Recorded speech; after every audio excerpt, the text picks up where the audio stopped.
Hey everybody, happy Tuesday. Surprise episode of the Fractured Wanderer Tales. That's right. She's back. She's going to be back for the foreseeable future. Because this winter, this season is fairly important, so she gets more updates, which is perfectly fine for me because I love this season. I love her story. So, anyways, I hope you guys enjoy this and have a great rest of the week since it is Tuesday and I just got done recording all of the books for the week, so I'm like having to go back from Thursday to Tuesday in my head, and that just seems like a massive jump, but whatever. Yeah, so let us dive into the short but sweet A Friend. This season is strange to her. The cold northern has brought her someone, a friend, if just for this season. Jackson asked her out to a friendly dinner so nicely, she found herself agreeing despite her reservations. Jackson is an odd soul. There's something about him that seems so familiar, and yet nearly everything about him is so alien to her. He dresses like a teenager, but his intelligence is that of an old soul. She finds herself trusting him, but there's no way she will spill her secrets. He's just a weird young adult. That is all. He tells fantastic jokes. Weird or not, she enjoys his company very much.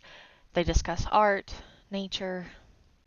He appreciates a lovely midnight stroll just as much as her, under the sweeping arms of the mother's embrace. And he even appreciates music, although he doesn't play. She's learned that he is a self-employed programmer, which explains how he is able to buy her paintings. He even asks about her inspiration for the paintings. He's an excellent listener to boot. Wow, really? I've never seen nature quite like that. The only time she felt uncomfortable was when he gently asked her why she is not more famous. Why doesn't she take on the bigger commissions? He knows people. He could help her make more money. She had to quickly come up with an excuse about how she prefers to just be a lone artist, living humbly in the forest, etc. She could tell he thought it was bogus, but she cannot tell him the truth. Once again, he is paying for her meal.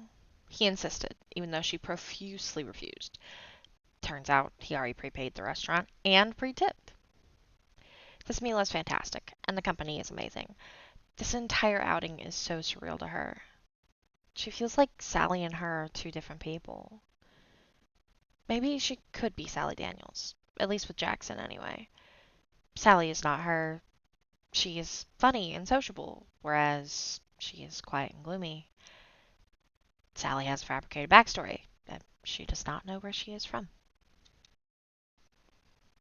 He never touched his meal. Later, he told her with a sheepish grin he was too enamored in the conversation. They sat and talked well into the night, with the full moon rising high into the sky, an everlasting beacon for the night travelers. She's never felt more alive than at this moment. Eventually, that outing ended, and a few days later, another one began, this time a dance party at the Narwhal place. Jackson dances far better than she does. And that ghost does too.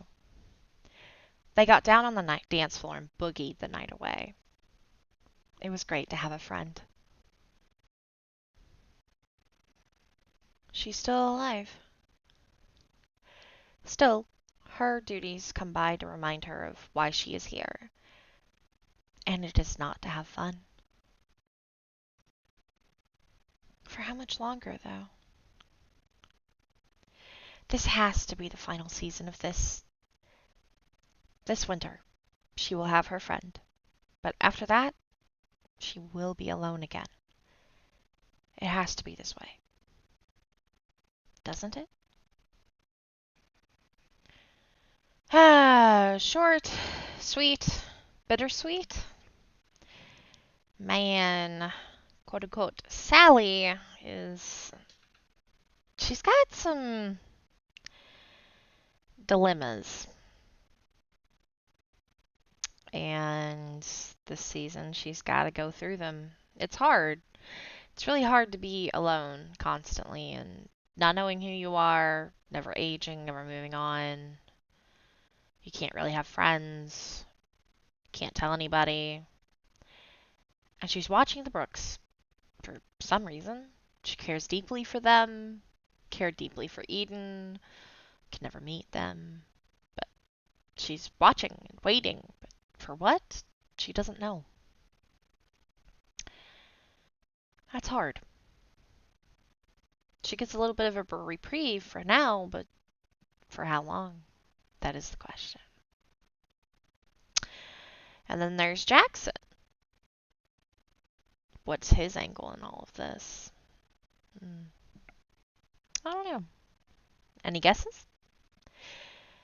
Anyways, I hope you guys enjoyed this. I am thrilled that I get to share Sally's story, or begin to share, I might add. I'm very excited about where this is going, and yeah. The Fractured Wanderer and I will be back next week along with the Brooks. Although, again, it's weird because it's like I've already recorded the Brooks. I came back to do this. Point being, there will be more next week as normal. So you can look forward to that if you want. And thank you all so much for watching. I really appreciate it. And I hope you guys have a fantastic Tuesday and the rest of the week. The weekend will be here before we know it, and then it'll be back to Monday before we know it.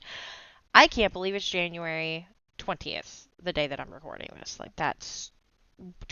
How? But anyways, yeah, that's all I got for y'all today. So have a good one, guys. And don't forget, where the water's slow, legacies grow.